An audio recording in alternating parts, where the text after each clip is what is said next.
L'expérience d'intégration au Canada a été un processus, je pense, qui continue jusqu'à présent, parce que je suis arrivée au Canada le 25 décembre 1995 et mon premier contact avec une Canadienne, c'était à la gare de bus. Et elle m'a rendu un service, je crois, elle m'a demandé, j'ai posé une question, je partais à Québec, et puis elle m'a dit bienvenue. Et puis je lui ai posé la question, mais comment vous savez que je viens d'arriver au Canada? Elle dit non, je ne sais pas, mais au Québec, quand quelqu'un te dit merci, tu dis bienvenue. Alors, et c'était beaucoup de neige, beaucoup de neige. Je me suis dit, mais où est la ville? Où sont les habitants? Et j'ai pris mon bus, je suis partie à Québec. Et là, je commençais l'université et je dirais que j'ai vécu 3 périodes difficiles pendant cette période que j'appelle d'étudiante, où j'étais à Québec. La première phase, c'était surtout au niveau du travail en équipe. Les travaux en équipe, c'était difficile pour moi, tout comme les autres étudiants, de s'intégrer de travailler avec les Québécois. Et ça, c'était vraiment quelque chose que j'ai vécu très difficilement. Et ce que j'ai compris par la fin, c'est pas parce qu'ils ne voulaient pas travailler avec nous, c'est parce qu'ils venaient déjà, les Québécois venaient déjà d'un lycée qui se connaissait. Quand ils venaient, c'était tout naturellement qu'ils se mettaient ensemble. Et nous, alors, nous les Africains, les Arabes, on se retrouvait en équipe naturellement. Et la deuxième phase que j'ai vécue, c'était au niveau de la barrière de langue. La langue aussi, le québécois, ça a été une période difficile. J'amenais souvent des magnétoscopes, en tout cas les enregistreurs à l'université, pour pouvoir enregistrer le français du Québec, que je ne comprenais pas facilement, et pouvoir réécouter pour pouvoir prendre des notes. La troisième partie, c'est surtout la recherche d'emploi qui n'a pas été facile parce qu'il n'y avait pas, à mon avis, c'était pas facile pour les Noirs de trouver du boulot quand ils finissaient à l'université. Et heureusement, je dirais que cette partie que j'appelle la deuxième partie de mon intégration au Canada, c'est quand je suis revenue au Canada après 15 ans. J'ai commencé mon doctorat et je pense que cette expérience, je la vis assez bien parce que j'ai eu la chance de côtoyer des professeurs qui m'ont aidé, notamment le professeur Tellier, qui est ma directrice de thèse, professeur Bourlon et professeur Éric Champagne, qui m'ont aidé à m'intégrer et à me redonner confiance en moi-même quand j'ai douté de mes capacités de faire mon doctorat. Alors je pense que je continue toujours de m'intégrer et j'adore vraiment travailler avec ces professeurs et j'adore ma vie d'étudiante actuellement, même si aujourd'hui j'occupe d'autres fonctions dans mon pays. Mon intégration au Canada a eu ses hauts et ses bas. Je ne vais pas relativiser, pour dire comme tout dans la vie. Le Canada est certes un champion de l'hospitalité et de la reconnaissance du mérite, mais en tant que femme noire en provenance d'un pays pauvre, je n'échappe pas nécessairement aux stéréotypes jusqu'à ce que je fasse mes preuves. Une petite anecdote.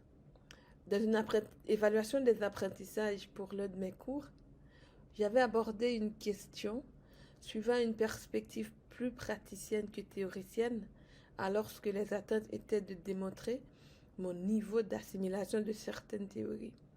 J'ai eu comme remarque verbale par rapport à mon approche. Mais d'où vous nous venez? J'avais envie de répondre de la jungle.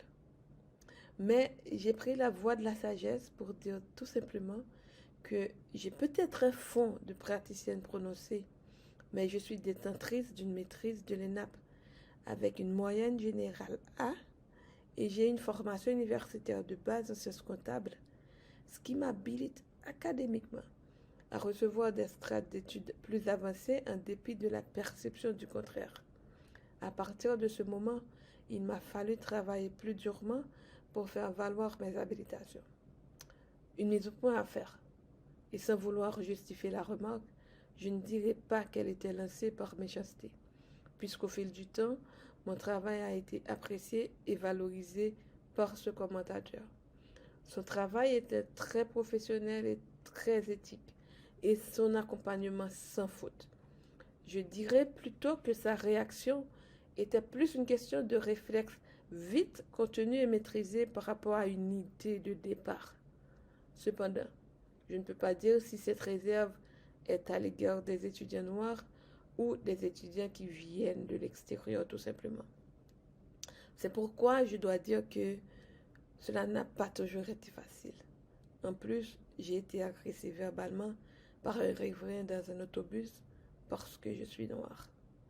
Heureusement, il y a des bons côtés dans mon expérience au Canada et la balance penche en ce sens.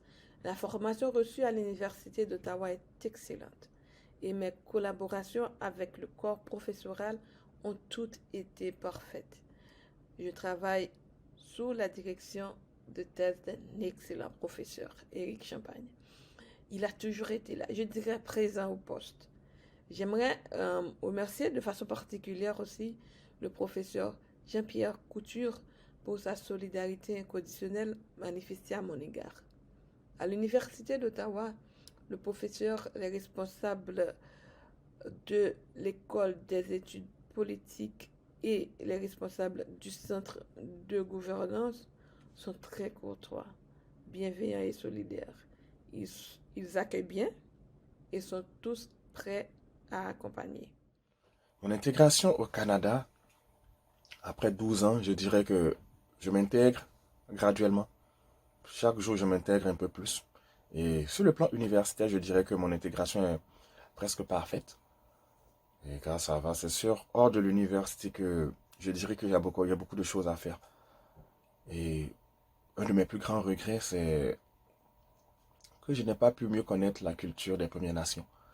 Et je trouve ça inconcevable que je vive au Canada et je n'ai pas fait tant d'efforts pour découvrir la culture des Premières Nations et participer à leurs activités. Pour moi, ça allait beaucoup m'enrichir sur le plan professionnel, sur le plan intellectuel, en tant qu'humain, de connaître mieux cette culture.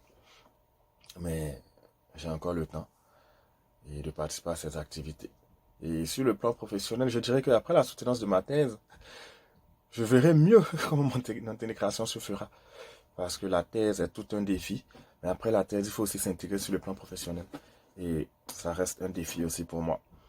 Et en cette année 2022, j'ai aussi des différents projets tant au niveau national qu'international. Et les centres d'études en gouvernance m'aident beaucoup aussi dans mon intégration.